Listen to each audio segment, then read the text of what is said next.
Olá, terceiro ano! Hoje a gente vai falar um pouquinho sobre os processos de eletrização, tá? Bom, antes de falar sobre os processos de eletrização, a gente tem que lembrar que o átomo, está neutro no seu estado natural, ou seja, ele tem quantidade de prótons e elétrons iguais. Quando um corpo se encontra com excesso de elétrons, ou seja, quando a gente consegue doar para esse corpo elétrons, ele fica eletrizado negativamente. Quando esse corpo se encontra com falta de elétrons, ou seja, eu consigo retirar elétrons desse corpo, ele fica eletrizado positivamente.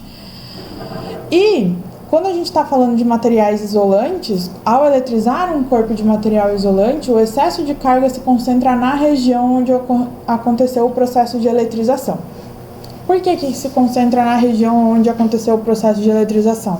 A gente viu que existe uma diferença entre materiais condutores e isolantes. O material condutor ele facilita o movimento de carga elétrica nele, já o material isolante não. Então, essa concentração da carga elétrica em uma determinada região no material isolante é porque ele dificulta esse movimento de carga elétrica.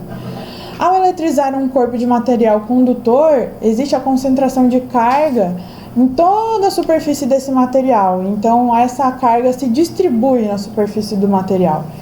E para manter um corpo eletrizado, ele tem que estar isolado, ou seja, ele não pode ter contato com ninguém.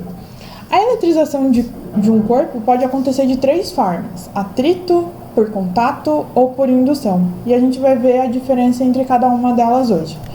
Bom, por atrito, uma definição geral. Na eletrização por atrito, os corpos ficam eletrizados com cargas de sinais opostos. O que significa isso? A eletrização por atrito acontece basicamente quando a gente fricciona um objeto em outro. Aqui no slide a gente tem aí a representação dessa fricção entre um pedaço de seda, um pano de seda e um bastão de vidro. Quando eu fricciono, ou seja, eu esfrego a seda com um bastão de vidro, existe a troca de carga elétrica entre os dois corpos que antes estavam neutros. Então, os corpos trocam essa carga elétrica entre si, trocam elétrons livres dos seus átomos, que se encontram na camada mais externa. Por meio dessa troca de carga elétrica, a gente observa que a seda recebe os elétrons, do bastão de vidro. Então, ela fica eletrizada negativamente, enquanto o bastão de vidro fica eletrizado positivamente. Agora, vamos observar a outra situação.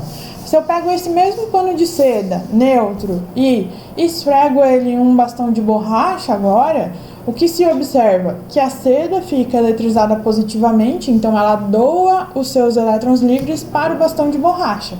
E o bastão de borracha fica eletrizado negativamente. Bom, professora, como é que numa situação a seda fica eletrizada negativamente e na outra ela fica eletrizada positivamente? Porque depende do material com que está acontecendo esse processo. Como que a gente vai saber, quando que vai ficar de uma forma ou quando vai ficar de outra forma? Bom, vamos lá. Série triboelétrica, ela que vai dizer pra gente quando que a seda vai ficar eletrizada positivamente, ou seja, quando a seda vai doar os seus elétrons para o outro material e quando ela vai receber os elétrons do outro material. Vamos olhar a situação da seda com vidro. Procurar aqui na nossa série triboelétrica. O vidro se encontra aqui, e a seda se encontra aqui. Bom, nessa situação da seda com vidro, a seda ela se encontra mais perto da região negativa em relação ao vidro. O vidro está mais longe. O vidro se encontra mais perto da região positiva. A seda está mais longe, tá vendo? Bom, nessa situação, o vidro vai ficar eletrizado positivamente, enquanto que a seda fica eletrizada negativamente. Ou seja, o vidro doa os seus elétrons livres para o paninho de seda. Vamos voltar lá? O vidro doa os seus elétrons livres para o paninho de seda. Na outra situação, seda e borracha. Seda e borracha. Borracha está aqui. A seda agora está mais perto da região positiva, então ela vai doar os seus elétrons livres para a borracha. Então a seda agora fica eletrizada positivamente, enquanto a borracha fica eletrizada negativamente. A seda fica eletrizada positivamente, enquanto a borracha fica eletrizada negativamente. O processo de eletrização por atrito explica, por exemplo, né, por que o cabelo das meninas, quando a gente penteia com escova, né, com um pente de plástico ou um pente de borracha, por que acontece o frizz? O frizz nada mais é do que um processo de eletrização acontecendo, tá? Então, por exemplo, borracha, entre borracha e madeira, qual que seria o melhor? Seria pentear o cabelo com um pente de madeira, né? E assim vai. Aí a gente tem várias aplicações no nosso dia a dia, tá? Do processo de eletrização por atrito. Quais são as características gerais desse processo, né? Somente os elétrons vão ser trocados nesse processo e assim como nos outros processos de eletrização. Os corpos feitos de mesmo material não ficam eletrizados, porque, por exemplo, se eu pegar seda e atritar com seda, como é que eu vou saber qual que é o pedaço de seda que mais tem tendência a doar ou receber elétrons? Eles são do mesmo material, eles não vão sofrer o processo de eletrização.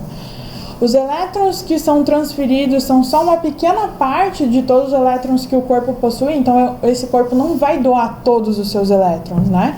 Isso daqui também vale para os outros processos de eletrização. Doa uma parte pequena, que é o suficiente para eletrizar o outro corpo. Um condutor só poderá ser eletrizado por este processo se estiver isolado com um material isolante, caso contrário ele vai perder essa carga adquirida.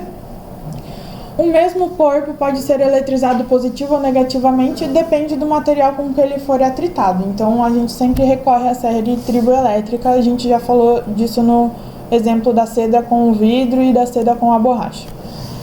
O processo de eletrização por contato. No processo de eletrização por contato, os corpos ficam eletrizados com cargas de mesmo sinal. Então, como é que acontece o processo de eletrização por contato? A gente vai encostar esses dois corpos.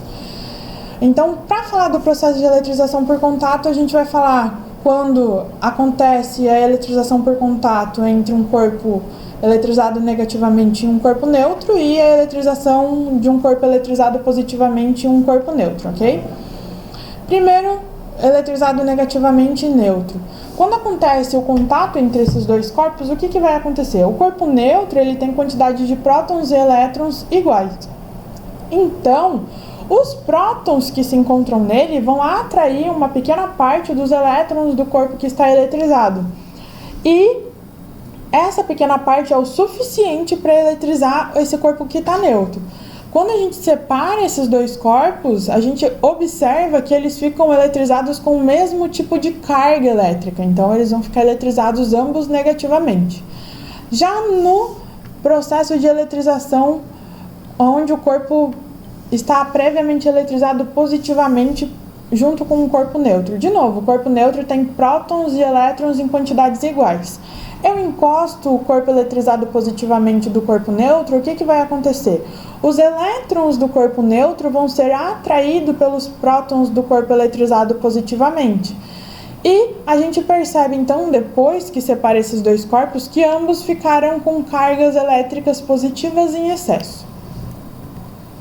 Características desse processo de eletrização. Após o contato entre os corpos condutores eletrizados, estes adquirem cargas de mesmo sinal, sendo que o corpo de maior capacidade armazenará maior carga. O que significa isso? Se eu tenho corpos de dimensões diferentes, um corpo menor e um corpo maiorzão, aquele corpo maior vai armazenar mais carga elétrica nele. Depois desse processo de eletrização por contato, vai acontecer o processo de eletrização, só que quem vai ter maior carga é o corpo de maior dimensão. Aqui, para simplificar, a gente sempre vai tratar os dois corpos como de mesmo tamanho, tá? Se ambos estão previamente eletrizados, a carga de cada um deles, após o contato, terá sinal da carga daquele que tiver maior carga inicial em módulo. O que significa isso? Se eu tenho um corpo eletrizado negativamente e um corpo eletrizado positivamente, se o que está eletrizado negativamente tiver mais carga nele acumulada, depois do contato, ambos vão ficar eletrizados negativamente, ok? Se a soma das cargas iniciais for zero, as cargas finais dos corpos serão iguais a zero, independente do tamanho deles. Aqui a gente está falando um pouquinho sobre conservação de carga elétrica, que a gente vai falar na próxima aula. A eletrização por contato ocorre também entre corpos isolantes. Porém, a troca de carga se faz apenas no ponto onde os corpos se tocam, pois sendo isolantes, a carga não pode se deslocar ao longo deles. Processo de eletrização por indução. Na eletrização por indução, os corpos ficam eletrizados com cargas de sinais opostos. No processo de eletrização por indução, o corpo que vai sofrer a separação de cargas é chamado de induzido. E o corpo que está previamente eletrizado é chamado de indutor. Aqui a gente vai falar de duas situações, quando o indutor está eletrizado negativamente e quando o indutor está eletrizado positivamente.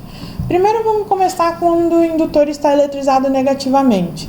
O indutor negativamente vai ser aproximado do induzido sem que aconteça o contato e vai acontecer a separação de cargas elétricas. Por quê? O induzido é neutro, ele tem prótons e elétrons em quantidades iguais. Então, o que vai acontecer?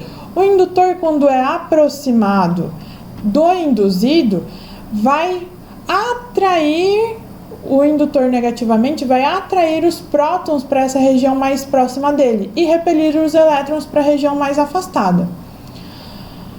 Quando o indutor é eletrizado positivamente, ele é aproximado do induzido que está neutro, ele vai atrair os elétrons para essa região mais próxima dele e afastar os prótons para a região mais afastada. Bom, esse é o processo de indução. Aqui está acontecendo a indução das cargas elétricas. Mas se eu afastar o indutor do corpo neutro, do induzido, isso vai voltar ao normal, porque elas vão se reorganizar.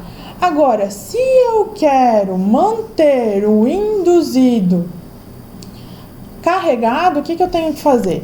A gente vai ter que fazer uma ligação terra com o corpo e a superfície do nosso planeta, do planeta Terra, ou com a superfície de um outro corpo que esteja neutro. O que vai acontecer? Quando a gente tem a situação do indutor negativo e o induzido neutro, e eu faço essa ligação, o indutor negativo vai repelir esses elétrons para a superfície da Terra. Então, vai ficar a maior quantidade de carga acumulada aqui positiva. Esse induzido vai perder todos os seus elétrons? Não, ele vai perder uma parte, que é suficiente para deixar ele eletricamente positivo. Se o indutor é positivo e está sendo feita a ligação terra do induzido, como é que vai acontecer o processo de eletrização aqui por indução, né? Se o indutor é positivo, ele vai atrair esses elétrons da superfície do corpo neutro, que está acontecendo essa ligação terra, no caso a superfície da Terra, vai atrair para o nosso corpo neutro. Então, vai ficar aí acumulada mais carga elétrica negativa, mais elétrons nesse corpo. Quais são as características, então, desse processo, né, por indução? O corpo que provoca a indução é chamado de indutor, e sua carga não é afetada nesse processo. Por que a carga do indutor não é afetada? Porque ele não encosta, em nenhum momento ele tem algum contato com o induzido. O objeto que foi eletrizado por esse processo é chamado de induzido. Tem sinal de carga final sempre oposto da carga do indutor. Apenas objetos condutores podem ser eletrizados de forma efetiva por este processo. Não confundam o fato do fenômeno de indução com o processo de eletrização por indução. O que é o fenômeno de indução? Quando eu aproximo, né? Quando eu aproximo o corpo previamente eletrizado de um corpo neutro. Isso é o fenômeno de indução. O que é o processo de eletrização por indução? Quando eu faço essa ligação terra e eu consigo então manter esse corpo eletrizado e isolado, tá? E isso que é para não confundir. O fenômeno de indução é quando acontece a separação de cargas. O processo de eletrização por indução é quando o corpo fica eletrizado por meio deste processo, ok? Bom, próxima aula a gente vai falar um pouquinho sobre conservação de carga elétrica e resolver alguns exercícios aí falando sobre a aplicação dos processos de eletrização e a conservação de carga elétrica, tá bom, terceiro ano? Tchau!